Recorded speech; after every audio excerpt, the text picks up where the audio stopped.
I sat across from my parents in our dimly lit dining room. My acceptance letter to Harvard Medical School clenched in my hand. Their faces were stone cold. "We can't afford this, Anita," my father said, setting his coffee down. "It's not practical. You'll drown in debt. Besides, we need you at the store." The words stung, but I had expected them. My parents owned a small grocery shop in Queens, New York, and they saw education as an expensive luxury. They had paid for my sister's nursing school but told me med school was too much. I nodded slowly. "So? You're saying no?" "We love you," my mother interjected, her voice softer. "But this is real life, and real life isn't about dreams. It's about survival." That was it. Decision made. They wouldn't pay for my tuition. I walked out that night with nothing but a backpack and my ambition. I slept in my car for weeks. Took on night shifts at a hospital as an orderly.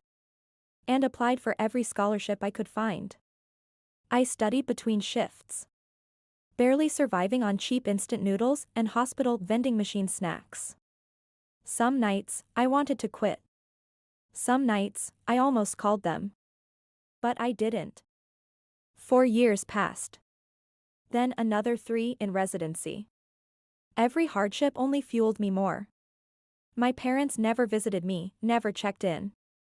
I sent postcards from Boston, but they went unanswered. Then, one day, I got a call. "Anita." My sister's voice was trembling. "It's Dad." When I entered the hospital room, my father looked smaller. Tubes ran from his nose, and 4 in his arm. My mother sat beside him, her eyes hollow. I checked the chart. Heart failure. Advanced. He had ignored the signs for years. If caught earlier, it could have been managed. But he had refused to see a doctor. He blinked up at me, his lips dry, cracked. His eyes, those same eyes that once dismissed my dreams, held something different now. "Dr. Anita?" A nurse peeked in. "The cardiology team is ready." My mother inhaled sharply. "Cardiology?" "Yes," I said. "I'll be leading the surgery." Silence. Then, my father whispered, "You're a doctor?" I nodded.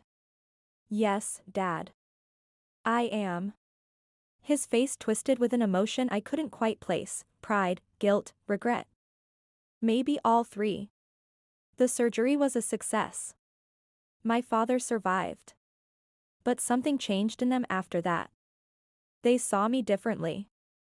A week later, as I was leaving his hospital room, my mother grabbed my wrist. "We should have believed in you," she said, voice breaking.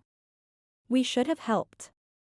I looked down at her frail fingers, at the years of doubt etched into her face. "It's okay, Mom," I said, though we both knew it wasn't. They had learned their biggest lesson. Unfortunately, it came at a price.